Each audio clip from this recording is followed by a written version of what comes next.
Good morning guys है। आज चाहिँ म तपाईँहरूलाई ब्याचलर थर्ड इयरको अर्गनाइजेसनल बिहेभियरको बारे फुल डिटेल्समा कन्टेनिङ एभ्री सबै त्यो क्वेसन इन्क्लुडिङ क्वेसन म तपाईँहरूलाई डिटेलमा बुझाउँछु है। Keep watching. यो च्यानल हेरिदिनु होला। तपाईँले यो च्यानल हेर्नुभयो नि ब्याचलर थर्ड इयरको फर्स्ट च्याप्टर अर्गनाइजेसनल बिहेभियर तपाईँहरू पर्फेक्टली बुझ्न सक्नुहुनेछ है। सो च्याप्टरको नाम छ Introduction to Organizational Behavior। Chapter को नाम छ Introduction to Organizational Behavior। तपाईहरुको रिक्वेस्टमा मैले यो भिडियो बनाएको हो है। मेरो प्रिभियस भिडियोमा सबैले अर्को च्याप्टर अरु सब्जेक्ट बनाइदिनु भन्दै थियो है। सो मैले यो चाहिँ तपाईको BBS bachelor in business study third year को फर्स्ट च्याप्टर है। सो थर्ड इयर को ब्याचलर थर्ड इयर को फर्स्ट च्याप्टर के हो त इन्ट्रोडक्सन टु अर्गनाइजेसनल बिहेभियर है। अर्गनाइजेसनल बिहेभियर को बारेमा के त हामीले बुझ्नु पर्ने हुन्छ है। फर्स्टमा ल फर्स्टमा म ओके फर्स्टमा अर्गनाइजेसन भनेको के हो? अर्गनाइजेसन भनेको a group of people working together. Organisation भनेको के हो?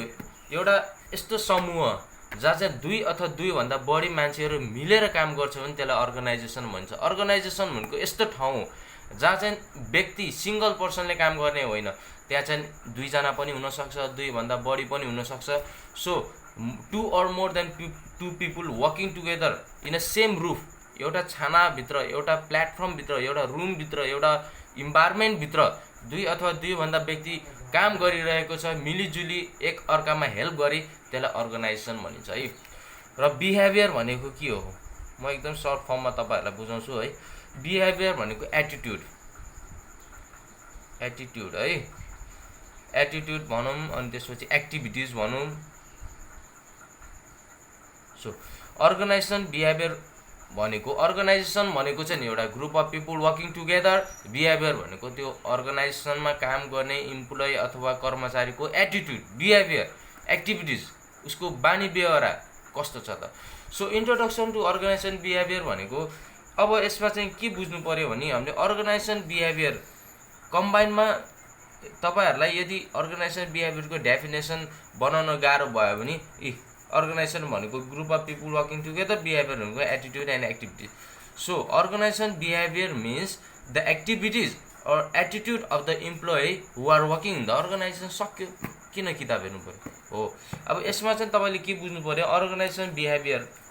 अर्गनाइजेसन बिहेभियरमा यो अर्गनाइजेसनलाई सक्सेसफुल हुनलाई कर्मचारीको बिहेभियर राम्रो हुनुपर्छ, यति भन्नु खोजेको यो च्याप्टरले। के भन्नु खोजेको हो त? अर्गनाइजेसनलाई सक्सेसफुल हुनलाई इम्प्लोइमेन्टको बानी व्यवहार बिहेभियर राम्रो हुनुपर्छ, त्यति भन्नु खोजेको। सो अर्गनाइजेसनमा काम गर्ने इम्प्लोइ अथवा कर्मचारीको बिहेभियर राम्रो हुनलाई के गर्नु पर्यो? राम्रो बनाउनलाई के गर्नु पर्यो? के डिफिकल्टिज, के च्यालेन्जेसहरु फेस गर्नु पर्यो so that organisation will get profit. यति हो है यहाँ तपाईले बुझ्नु पर्ने, यति नै हो है। फर्स्टमा हामी के गर्छौं भने अर्गनाइजेसन बिहेभियरको डेफिनेसन भन्नु पर्दाखेरि organisation behaviour is directly concern with the understanding, prediction and control of human behaviours. अब यसमा चाहिँ के बुझ्नु पर्यो भने म एउटा सर्ट डेफिनेसन बनाइदिन्छु। अर्गनाइजेसन बिहेभियर ह्यान्डराइटिङमा नजानुस् है, ह्यान्डराइटिङमा पुअरै छ। अर्गनाइजेसन बिहेभियर भनेको के? इट इज डाइरेक्टली लिंक भन्दा हुन्छ और कन्सर्न्ड विथ के त human behaviour or attitude or prediction, यदि भन्दा हुन्छ। किताब हेर्नै पर्दैन स। Directly concern, link or directly के त connected with human behaviour, attitude, prediction is organisation behaviour. सक्यो है, के गाह्रो छ? अर्गनाइजेसन बिहेभियर भनेको ह्युमन बिङसँग डाइरेक्टली लिंक छ क्या है। ल त्यो चाहिँ अर्गनाइजेसन बिहेभियर। अब हामीले के पढ्नु पर्यो, contributing discipline to organisation behaviour. First content contributing discipline to organisation behaviour हो। फर्स्टमा हुन्छ साइकोलोजिकल। साइकोलोजी भनेको के हो? साइकोलोजी भनेको के हो ल भन। मान्छेले अर्गनाइजेसनमा काम गर्ने कर्मचारीलाई सुधार्न के गर्नुपर्छ, पहिला साइकोलोजीमा ध्यान दिनु पर्यो। साइकोलोजी भनेको के हो? साइकोलोजी भनेको तिम्रो थिङ्किङ हो। यो अर्गनाइजेसन बिहेभियर अथवा बिहेभियर अफ द इम्प्लोइलाई डिसिप्लिन बनाउन के गर्नु पर्यो? फर्स्टमा साइकोलोजीमा ध्यान दिनु पर्यो। साइकोलोजी भनेको थिङ्किङ। तपाईँलाई कर्मचारीलाई पढ्न मौका दिनु पर्यो, मोटिभेट गर्नु पर्यो हैन, पर्सनालिटी हेर्नु पर्यो, तपाईँलाई के भन्छ जब सेटिस्फाई दिनु पर्यो, के अरे डिस्क्रिमिनेसन गर्नु भएन।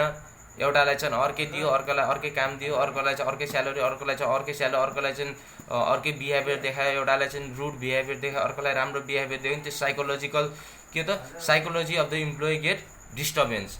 त्यही भएर कर्मचारीलाई चाहिँ एउटै सोचमा हेर्नु पर्यो क्या, बराबर तलब दिनु पर्यो, बराबर काम दिनु पर्यो। त्यो नि के त साइकोलोजी हो। सर्ट फर्ममा भन्दैछु ल। सेकेन्डमा सोसल साइकोलोजी। सोसल साइकोलोजीमा चाहिँ तपाईँको बिहेभियर चेन्ज पर्छ, अनि कम्युनिकेसन पर्छ, एटिट्युड चेन्ज पर्छ, ग्रुप पर्सन पर्छ, लगभग सिमिलर नै छ। यसमा चाहिँ तपाईँको मोटिभेट गर्नु पर्यो साइकोलोजीमा। सोसल साइकोलोजीमा चाहिँ तपाईँको सोसल्ली बिहेभियर है, सोसल्ली बिहेभियर चाहिँ राम्रो हुनु पर्यो। सोसल्ली बिहेभियर चाहिँ राम्रो हुनु पर्यो। नम्बर 3मा छ सोसियोलोजी। ल सोसियोलोजीमा के पर्छ त? Power, conflict, communication. यसमा चाहिँ तपाईँलाई कन्फ्लिक्ट र कम्युनिकेसनको बारे भन्दा हुन्छ सोसियोलोजीमा चाहिँ। तपाईँलाई इम्प्लोइमेन्टको अर्गनाइजेसन अथवा इम्प्लोइमेन्टको बिहेभियर इम्प्रुभ गर्नलाई के गर्नु पर्यो? कम्युनिकेसन स्किल राम्रो हुनु पर्यो र कन्फ्लिक्ट हेर्नु पर्यो। यदि इम्प्लोइ बिच कन्फ्लिक्ट भएको छ अनि कसको गल्ती छ त्यो हेरेर डिसिजन लिनु पर्यो है गाइस। सो नम्बर 4मा छ तपाईँको पोलिटिकल साइन्स भनिन्छ है। त्यो 3टा पोइन्ट लेख्दै पुग्छ। सो यसमा चाहिँ तपाईँले साइकोलोजी, सोसल साइकोलोजी, सोसियोलोजी चाहिँ एउटा contributing discipline to organisation behaviour, यो खासै इम्पोर्टेन्ट छैन, यो खासै एक्जाममा सोध्दैन। सो मैले सर्ट फर्ममा भनेको छु है। सो नेक्स्ट टपिक तपाईँको यसमा सोध्न सक्छ, मेन टपिक तपाईँले सोध्न सक्छ च्यालेन्जेस अफ अर्गनाइजेसन बिहेभियर। यो चाहिँ तपाईँले सोधिरहेको छ है। अब चाहिँ ध्यान दिएर सुन्नु है। तपाईँको अर्गनाइजेसनमा कर्मचारीको एटिट्युड, कर्मचारीको बानी व्यवहारलाई सुधार्न के हामीले गर्नुपर्छ अथवा हामीले के प्रब्लम फेस गर्नुपर्छ हैन। सबैको सधैँ त हामीले अर्गनाइजेसनमा काम गर्ने कर्मचारीलाई खुसी राख्न त सक्दैनौँ। सक्छ त? सक्दैन नि। हामी इभन खुसी हुन सक्दैनौँ। बेला बेला हामी स्याड हुन्छौँ। हामी काम गर्ने अर्गनाइजेसन हामी पनि कहिले कहिले स्याड हुन्छ, कामै गर्न मन लाग्दैन, कहिले मन लाग्छ। त्यही त हो नि, मान्छेको मन हो। सो के प्रब्लमले गर्दाखेरि चाहिँ मान्छे के प्रब्लमले गर्दा चाहिँ इम्प्लोइमेन्टहरू आफ्नो बिहेभियर सुधार्न सक्दैन अथवा त्यो सुधार्न के गर्नुपर्छ, के प्रब्लम फेस गर्नुपर्छ? तपाईँलाई इकोनोमिक प्रेसर हात दुख्यो। इकोनोमिक प्रेसर भनेको चाहिँ तपाईँको के भने यसमा चाहिँ के बुझ्नु पर्यो? यदि कुनै पनि अर्गनाइजेसनले कर्मचारीलाई बोनस दिएन, दसैँ बोनस दिएन, दसैँ अलाउन्स दिएन, दसैँ पेस्की दिएन भने के हुन्छ हालत? त्यो अर्गनाइजेसन डुब्यो क्या। किनभने इम्प्लोइमेन्टलाई कामै गर्न मन लाग्दैन हैन। राम्रो काम गर्नलाई रिवार्ड दिनु पर्यो, खराब काम गर्नलाई पनिसमेन्ट दिनु पर्यो। अब खराब काम गर्नलाई पनि बराबर तलब छ, राम्रो काम गर्नलाई पनि बराबर तलब छ। त्यो खराब काम गर्ने मान्छे त खुसी खुसी काम गर्छ, तर अर्को त्यो राम्रो काम गर्ने मान्छे त गयो त, त्यो छोडिदिन्छ त काम। त्यही भएर त्यो हेर्नु पर्यो। राम्रोलाई पुरस्कार दिनु पर्यो, नराम्रोलाई निकालिदिनु पर्यो अथवा डिमोसन प्रमोसनको सट्टा डिमोसन गर्नु पर्यो। इकोनोमिक प्रेसर भनेको तपाईँको इकोनोमिक भनेको यो हो क्या, पैसा। प्रेसर भनेको टेन्सन। अब तपाईँको बोनस दिएन टाइममा, स्यालेरी टाइममा दिएन भने प्रेसर हुँदैन, कर्मचारीलाई प्रेसर हुँदैन, फ्यामिली पाल्नुपर्छ, बच्चाबुच्ची पाल्नुपर्छ, खानु पर्यो। सो इकोनोमिक प्रेसरमा ध्यान दिनु पर्यो।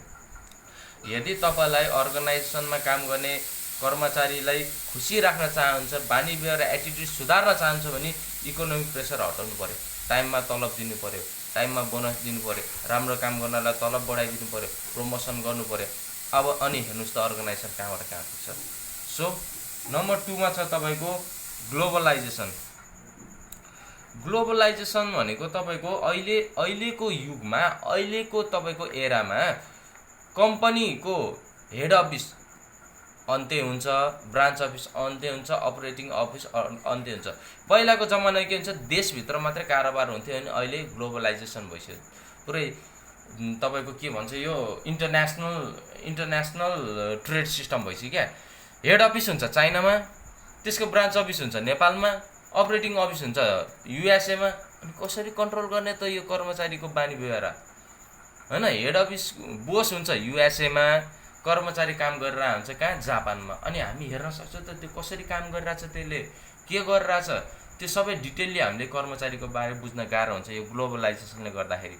तपाईँको यो के भन्छ भने अहिले डिफ्रेन्ट कम्पनी तपाईँको अब अलिबाबा, अली एक्सप्रेस के अहिले डिफ्रेन्ट हाम्रो इभन हाम्रै अनलाइन प्रडक्ट दराज अनलाइन सपिङ छ, यो पाकिस्तानमा पनि युज भइरहेछ, नेपालमा पनि युज भइरहेछ, बङ्गलादेशमा पनि युज भइरहेछ। सो अहिले यसले गर्दाखेरि तपाईँको कर्मचारीको बिहेभियर चाहिँ हामीले के त बुझ्न सक्दैन र यसलाई गाह्रो पनि छ है। सो ग्लोबलाइजेसनलाई हामीले कन्ट्रोल गर्नु पर्यो। र अर्को तपाईँको छ इम्प्रुभिङ कस्टमर सर्भिस। यो पनि के त one of the challenges of organisation behaviour है। यसलाई चाहिँ सर्भिस के अरे इम्प्रुभिङ कस्टमर सर्भिस। अब तपाईँको यसमा चाहिँ के बुझ्नु पर्यो भने today the majority of employee develops country work in service jobs क्या। Service jobs includes technical support, representing fast food counter, होइन? यसमा चाहिँ के बुझ्नु पर्यो तपाईँले, अब यदि अर्गनाइजेसनमा काम गर्ने इम्प्लोइको बिहेभियर इम्प्रुभ गर्नु छ भने we should improve customer service हो। नत्र के हुन्छ भने तपाईँको कस्टमर सर्भिस इम्प्रुभिङ कस्टमर सर्भिसमा के इन्क्लुडेड हुन्छ भने टेक्नोलोजिकल कामहरू पर्छ। सो टेक्नोलोजिकल कामहरू कस्टमर सर्भिसमा पर्छ भने यदि यसमा इम्प्लोइमेन्टलाई यो सेक्टरमा काम गर्ने चान्स पायो भने उसले टेक्नोलोजी सिक्छ, विच मोटिभेट्स द इम्प्लोइमेन्ट है। त्यति मात्र भन्दा हुन्छ। नम्बर 4 मा तपाईँले के पोइन्ट राख्न सक्नुहुन्छ भने ब्यालेन्स वर्क कम्प्लिट। किताबको पोइन्ट्सहरू नलेख्दा हुन्छ, आफै बनाउँदा हुन्छ है। सो अर्को पोइन्ट छ कम्प्लिट भनेको तपाईँको मिसअन्डरस्ट्यान्डिङ, झगडा, लफडा, कुटमार चाहिँ नभनौँ, त्यस मुखले भन्यो भने झगडा हुन्छ नि, त्यसलाई कम्प्लिट भन्छ। अब कर्मचारीको बानी सुधार्नको लागि यो कम्प्लिटले धेरै ध्यान दिन्छ कि। अब 2 कर्मचारीको बिच झगडा भएको छ, बोस आएर राम्रोलाई चाहिँ केही नभने नराम्रो चाहिँ अलि मिसबिहेभ गऱ्यो भने त्यो हुन्छ? गएर बुझ्नु पर्यो कसको गल्ती छ, कहाँबाट झगडा सुरु भयो, अनि सल्टाउनु पर्यो, सेटल गर्नु पर्यो। सो अर्गनाइजेसनमा काम गर्ने इम्प्लोइहरू खुसी हुन्छ, जसको गल्ती उसले पनिसमेन्ट पाए, जसको गल्ती छैन उसले के त पनिसमेन्ट पाएन। So short form organization behaviour भनेको के हो त, directly link with the human behaviours with attitude and prediction. र त्यसमा अब च्यालेन्जेसहरू economic pressure, globalization, improving customer service, or टेक्नोलोजीको वर्क अर कम्प्लिट, यो भयो। सो अर्को यो च्याप्टरमा सोध्न सक्छ तपाईँलाई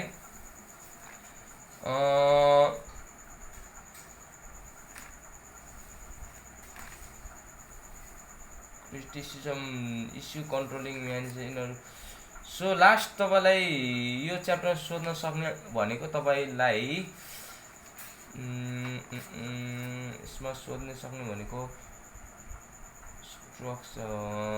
fundamental concept of organisation behaviour पनि कहिलेकाहीँ सोध्ने गर्छ है।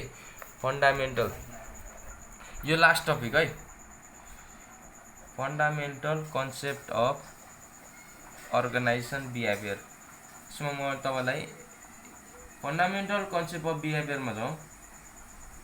यो भनेको के भने तपाईको ट्रायंगलबाट म बुझाउँछु। मेन भनेको भित्र अर्गनाइजेसन हुन्छ। यो जुन ट्रायंगल देख्नु भएको छ यो अर्गनाइजेसन हो।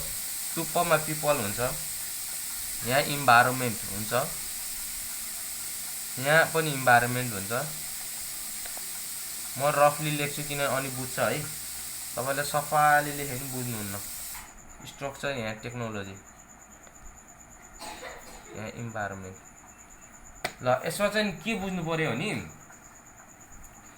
अर्गनाइजेसन बिहेभियर केमा लिङ्क छ है। Fundamental concept of environment fundamental concept of organisation behaviour भनेको तपाईको अर्गनाइजेसनको प्रफिट र अर्गनाइजेसनको बिहेभियर इम्प्रुभ गर्नलाई के कसोको हात छ। नम्बर 1 पिपलको हात छ, त्यसपछि इन्भाइरोमेन्टको हात छ, त्यसपछि स्ट्रक्चरको हात छ, त्यसपछि टेक्नोलोजीको हात छ। मान्छे आफू सुधार्न चाहेन भने उसको बिहेभियर हामीले जबरजस्ती सुधार्न सक्छ? No, never. उसको के त सुध्रिने मुड हुनु पर्यो, उसको सुध्रिने इच्छा हुनु पर्यो, उसलाई काम गर्ने मोटिभेट हुनु पर्यो, उसलाई काम गर्ने इच्छा हुनु पर्यो। So that organisation behaviour can be improve. इन्भाइरोमेन्टले पनि धेरै राम्रो रोल खेल्छ। यदि हामी यस्तो ठाउँमा अर्गनाइजेसन खोलेको छौँ जहाँ चाहिँ किराना पसल बढी चल्छ, हामीले त्यहाँ खोलेको छ के त किराना पसल चल्ने ठाउँमा हामीले कपडा पसल खोलेको छ, हामी कपडा मार्केटमा मोबाइल पसल खोलेको छ, हामी हस्पिटल छेउछाउमा हामीले हस्पिटल छेउछाउमा हस्पिटल किराना पसल फलफुल पसल नखोलिकन कपडा पसल खोल्यो भने चल्छ। सो इन्भाइरोमेन्टले नि धेरै राम्रो रोल खेल्छ। स्ट्रक्चर भनेको तपाईहरुको के हो नि स्ट्रक्चर भनेको लेभल, टप लेभलदेखि लोअर लेभलदेखि टप लेभलमा के त अन्डरस्ट्यान्डिङ हुनु पर्यो। So that organisation behaviour can be के त इम्प्रुभमेन्ट अर बेटरमेन्ट है। र टेक्नोलोजी भनेको तपाईहरुलाई भनिहाले टेक्नोलोजीले पनि धेरै रोल खेल्छ। अहिलेको जमानामा जस्तै इभन म ब्याङ्कमा जब गर्छु, मेरो एक्जाम्पल दिन्छु। पहिलाको जमानामा मान्छेको रेकर्ड कपीमा लेखेर पुरै धाउ राख्थ्यो रे कता। अब त्यो खोज्न कति टाइम लाग्छ? त्यो काम गर्न सक्छ इम्प्लोइले। अहिले सबै कम्प्युटरमा रेकर्ड हुन्छ, सर कम्प्युटरमा टाइप गरेर पुग्छ। सो टेक्नोलोजी भनेको त्यो है। फन्डामेन्टल कन्सेप्ट अफ बिहेभियरमा मान्छेको हात छ, इन्भाइरोमेन्ट हात छ, स्ट्रक्चरको हात छ, टेक्नोलोजीको हात छ। सो सर्ट फर्ममा म के भन्छु भने सर्लक्क अर्गनाइजेसन बिहेभियर भनेको मान्छेको के रे कामलाई प्रिडिक्ट गर्ने हो, डाइरेक्टली लिङ्क हो। अर्गनाइजेसनमा रहेको इम्प्लोयरलाई डाइरेक्टली बुझ्नु नै अर्गनाइजेसन बिहेभियर हो। सो यसमा चाहिँ तपाईले के बुझ्नु पर्यो, अर्गनाइजेसन बिहेभियरमा अर्गनाइजेसनको इम्प्लोयको बिहेभियर सुधार्न के गर्नु पर्यो, उसलाई बुझ्नु पर्यो, उसलाई टाइम टु टाइम स्यालेरी दिनु पर्यो, सोसल कन्फ्लिक्ट बुझ्नु पर्यो, च्यालेन्जेस भनेको हामीले यहाँ भनिहालेँ मैले। र यसमा सर्ट फर्ममा कन्सेप्ट अफ अर्गनाइजेसन के चाहिन्छ, केबाट बनेको त्यो। सो हाम्रो च्यानललाई सब्सक्राइब गरिदिनु होला। यहाँ चाहिँ तपाईलाई एजुकेसनल भिडियोदेखि लिएर ब्लग्सहरूदेखि लिएर डान्स कभरदेखि लिएर म्युजिक सबै पाउनुहुन्छ। के छ ब्लगलाई like, comment, share and subscribe गरिदिनु होला।